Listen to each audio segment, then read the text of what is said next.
नमस्कार दोस्तों, स्वागत है आपका मेरे चैनल कॉमिक्स लाइफ में। शुरू करते हैं मनोज कॉमिक्स की एक और मज़ेदार कॉमिक्स, नसीब का खेल। नसीब का खेल, लेखक पपिंद्र जुनेजा, चित्र बन्ने सिंह। बहुत समय पहले की बात है। हरियापुर नामक गांव में हरिदत्त नाम का एक किसान रहा करता था। गांव में उसकी पर्याप्त जमीन थी, जिस पर खेती बाड़ी कर वह अपनी पत्नी लाजवंती के साथ सुखमय जीवन व्यतीत कर रहा था। वाह लाजवंती, अब की तिहाई की फसल तो बड़ी ही अच्छी हुई है। हाँ स्वामी, सब ईश्वर की कृपा है। और फिर उस दिन तो किसान हरिदत्त की खुशी का ठिकाना ही न रहा, जब उसकी पत्नी लाजवंती ने उसे यह खबर सुनाई। स्वामी, एक शुभ सूचना है, इन दिनों मैं गर्भवती हूँ। वाह भगवान, यह खबर सुनाकर तो तुमने मेरी तबीयत खुश कर दी है। यथा समय बीतने पर किसान की पत्नी ने जुड़वा बच्चों को जन्म दिया। हे भगवान, तेरा लाख लाख शुक्र है जो तूने मेरे आंगन में एक साथ दो दो फूल खिलाए हैं। मैं इनके नामकरण समारोह पर पूरे गांव को भोजन कराऊंगा। आज स्वामी वाकई बहुत खुश हैं। ईश्वर इनकी यह खुशी हमेशा बनाए रखे। फिर किसान हरिदत्त ने बच्चों के नामकरण के दिन वाकई पूरे गांव को भोजन पर निमंत्रित कर लिया था। बधाई हो हरिदत्त, बधाई हो। धन्यवाद बहन। फिर शुभ मुहूर्त में गांव के पंडित राम सेवक ने हवन आरंभ किया। ओम नमः स्वाहा स्वाहा स्वाहा। और हवन आदि के बाद पंडित राम सेवक ने बच्चों की जन्म पत्री बनाई। जन्म पत्री बनाने के बाद पंडित राम सेवक बड़बड़ाता हुआ सा बोला, ओह कितनी विचित्र बात है। एक ही समय में एक ही माँ की कोख से जन्मे दो बालकों का भाग्य बिल्कुल अलग अलग है। अलग अलग भाग्य? वह तो सबका ही होता है पंडित जी। बात तो तुम्हारी ठीक है मुखिया, हर इंसान का भाग्य अलग अलग होता है, लेकिन इन दोनों भाइयों का भाग्य तो सचमुच विचित्र और जिक्र के काबिल है। जिक्र के काबिल? हाँ, क्योंकि इन दोनों में यह बड़ा लड़का जो कि आपकी गोद में है और जिसका नाम मेरे द्वारा तैयार की गई जन्म पत्री के अनुसार गौतम रखा जाना चाहिए, बड़ा होकर एक दिन राजा बनेगा और अपने माँ बाप का नाम खूब रोशन करेगा। वाह, हमारा बेटा राजा बनेगा। वाह, तो हरिदत्त का बड़ा बेटा बड़ा होकर राजा बनेगा। लेकिन छोटा लड़का गोविंदा, जो कि हरिदत्त की पत्नी की गोद में है, बड़ा होकर एक खूंखार डाकू बनेगा। डाकू? नहीं। हाँ, और एक दिन अपने ही बड़े भाई के हाथों मारा जाएगा। नहीं, ऐसा नहीं हो सकता पंडित जी। भला एक भाई के हाथों दूसरे भाई की हत्या कैसे हो सकती है? तुम झूठे हो पंडित, तुम्हारी ज्योतिष विद्या झूठी है। जाओ, निकल जाओ मेरे घर से। हरिदत्त, सच्चाई जानने के बाद उत्तेजित होकर तुम मुझे और मेरी ज्योतिष विद्या को झूठा कहकर मुझे अपमानित तो कर सकते हो, लेकिन अपने बच्चों का भाग्य नहीं बदल सकते। होनी तो होकर ही रहेगी। कहकर पंडित राम सेवक हरिदत्त के घर से बाहर चला गया। उसके जाने के बाद हरिदत्त के बिगड़े हुए मिजाज को देखते हुए गांव के लोग भी बिना भोजन किए ही धीरे धीरे खिसकने लगे। आओ ननकू, चला जाए। हाँ हाँ चलो, भोजन की इच्छा तो अब रही नहीं। गांव वालों के जाने के बाद झूठ बोलता था पंडित, ऐसा नहीं हो सकता।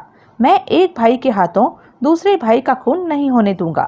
मैं साबित कर दूंगा कि पंडित राम सेवक झूठा है, उसकी ज्योतिष विद्या झूठी है। लेकिन यदि फिर भी उस पंडित की भविष्यवाणी सच हो गई तो? खामोश, मैंने कहा ना राजवंती, मैं ऐसा हरगिज नहीं होने दूंगा, कदापि नहीं होगा। लगता है आपके दिमाग में ऐसी योजना है जिससे आप भविष्य में अपने दोनों बेटों को एक दूसरे से सुरक्षित रख सकते हैं। हाँ, मैं अपने छोटे पुत्र को 7 समुद्र पार उसके चाचा के यहाँ छोड़ आऊंगा। इस तरह मेरा बड़ा बेटा कभी भी अपने छोटे भाई तक नहीं पहुँच सकेगा और उस पंडित राम सेवक की भविष्यवाणी झूठी हो जाएगी। हाँ स्वामी, आप ऐसा ही करें। इस तरह कम से कम एक भाई के हाथों दूसरे भाई की हत्या तो नहीं होगी। समय बीतने के साथ साथ जब हरिदत्त के दोनों बेटे 5 वर्ष के हो गए तो एक दिन, लाजवंती, आज कीर्ति नगर की बंदरगाह से मेरे एक जानकार व्यापारी का जहाज 7 समुद्र पार विदिशा नगरी को रवाना होने वाला है, जहां मेरा छोटा भाई किशन दत्त रहता है। मैं सोच रहा हूँ कि क्यों ना मैं भी उसी जहाज से गोविंदा को लेकर विदिशा नगरी चला जाऊं। कुछ दिन किशन दत्त के यहाँ बिताने के बाद मैं गोविंदा को वहीं छोड़ वापस लौट आऊंगा। ठीक है स्वामी, देवर जी से कहना कि वह मेरे गोविंदा का पूरा पूरा ध्यान रखें। इसे कभी माँ बाप की प्यार की कमी महसूस न होने दें। कुछ ही देर बाद हरिदत्त गोविंदा को साथ ले बंदरगाह जा पहुंचा। बापू, वो बड़ा सा क्या है? जहाज है बेटा।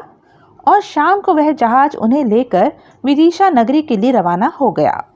फिर कई दिन की समुद्री यात्रा के बाद वह जहाज विदिशा नगरी की बंदरगाह पर पहुंचा। हरिदत्त, मुझे अपने व्यापार के लिए यहाँ 10 दिन तक रुकना है। ठीक 11वें दिन यह जहाज इस बंदरगाह को छोड़ देगा।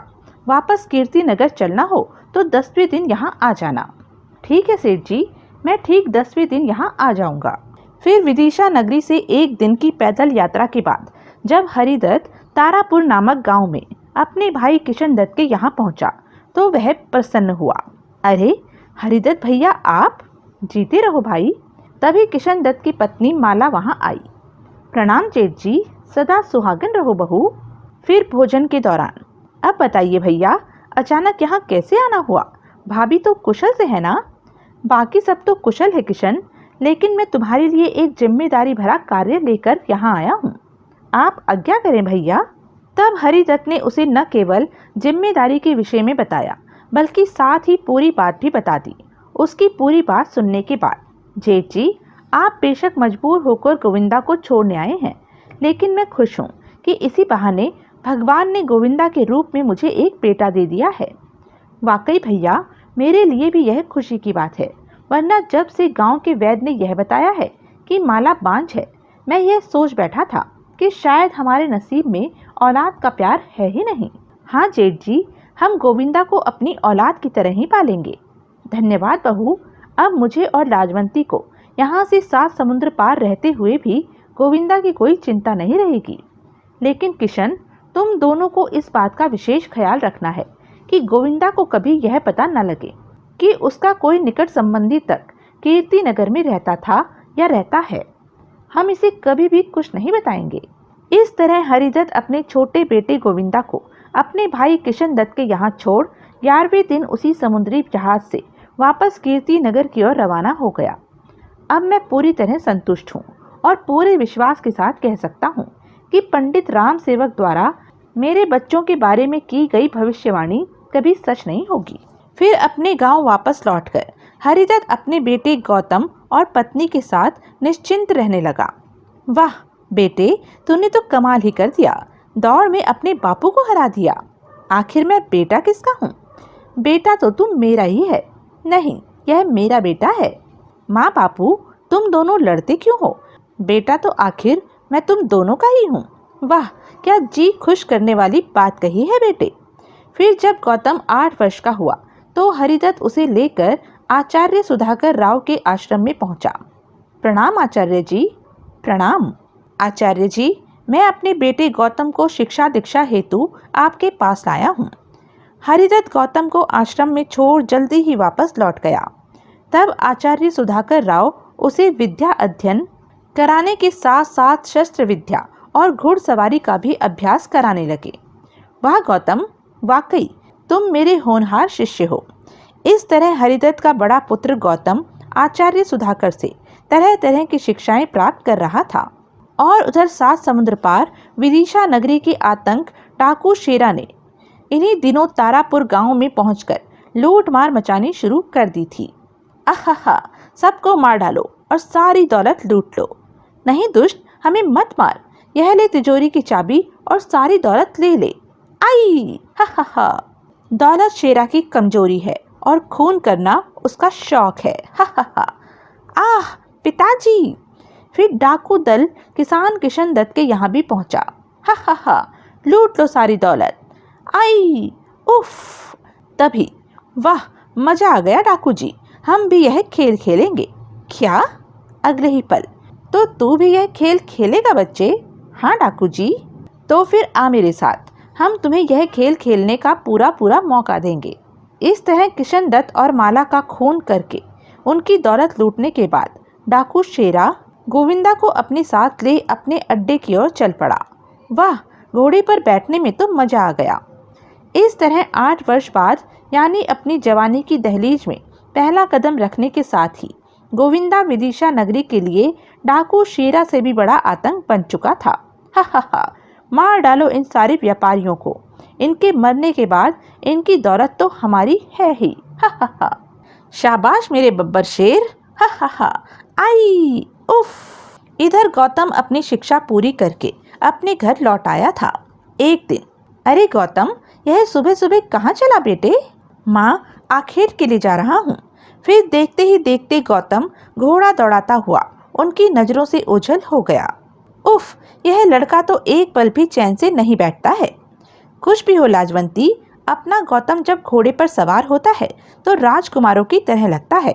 हाँ, यह तो है।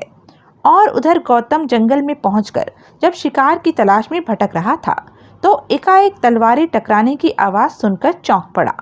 अरे, यह क्या?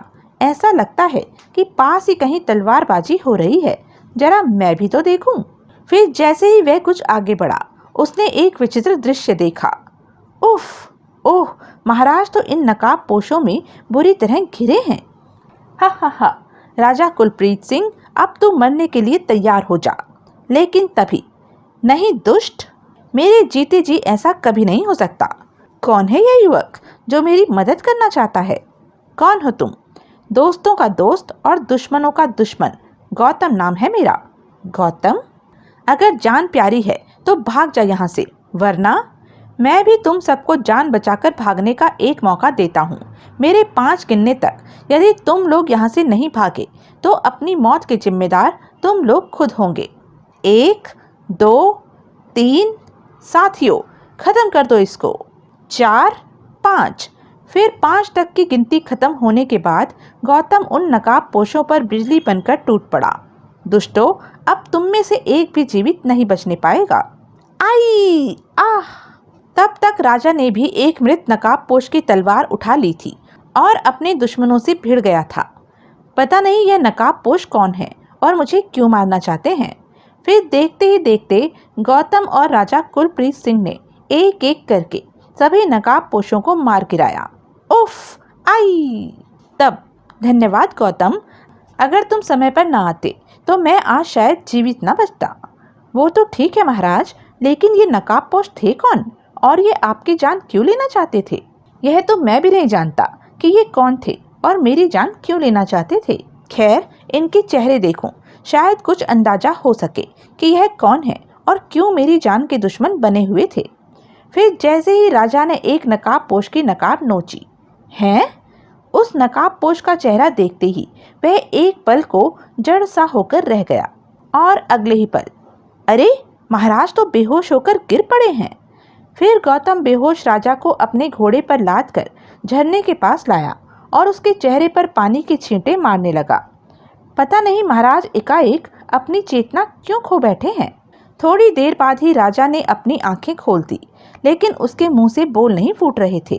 वह केवल एकटक शून्य में घूर रहा था और उसकी खुली आंखों से आंसू बह रहे थे। महाराज, यह आपको एकाएक क्या हो गया है? आप कुछ बोलते क्यों नहीं हैं? जब काफी प्रयत्न के बाद भी राजा की दशा जरा भी न सुधरी तो उसने राजा को अपने घोड़े पर लादा और घोड़े की लगाम पकड़कर कीर्ति नगर की ओर बढ़ चला। लगता है महाराज किसी गहरे सदमे के कारण अपने बोलने की शक्ति खो बैठे हैं। फिर जब गौतम राजा कुलप्रीत को लेकर कीर्ति नगर के राजमहल में पहुंचा तो राज्य के महामंत्री, सेनापति व अन्य 2 मंत्रियों ने उस पर प्रश्नों की बौछार सी कर दी। युवक, कौन हो तुम और महाराज की इस हालत का जिम्मेदार कौन है? बताओ, महाराज को क्या हुआ? महाराज आखेट के लिए महल से निकले थे तो अच्छे भले थे। बोलो, इनकी यह दशा कैसे हुई? उफ, एक साथ इतने सारे प्रश्न। फिर गौतम उन्हें पूरी बात बताते हुए बोला, मेरे ख्याल से तो महाराज की यह दशा उस नकाबपोश युवक का चेहरा देखने से हुई है। कौन हो सकता है वह युवक? अगले ही पल, सेनापति संपत सिंह, मैं राजवैद्य जी को बुलाकर महाराज का उपचार शुरू करवाता हूँ। तुम इस युवक के साथ जंगल में जाकर उन लोगों की शिनाख्त करो जिन्होंने महाराज की जान लेने की कोशिश की थी, तभी शायद इस रहस्य से कुछ पर्दा हट सकेगा। जी महामंत्री जी। कुछ ही देर बाद महाराज की हालत उस युवक का चेहरा देखने के बाद ही एकाएक बिगड़ गई थी। फिर जैसे ही सेनापति उस नकाबपोश युवक की लाश के नजदीक पहुंचा, बुरी तरह चौंक पड़ा। हैं? यह क्या? यह तो राजकुमार हरप्रीत की लाश है। फिर कुछ ही देर बाद, ये तो राजकुमार हरप्रीत की पूरी मित्र मंडली है, तो इसका मतलब राजकुमार और उसके साथियों ने ही महाराज की हत्या करनी चाहिए थी। अब बात समझ में आई। वाकई महाराज यह सदमा बर्दाश्त नहीं कर सकते थे। तो यह थी अब तक की कहानी।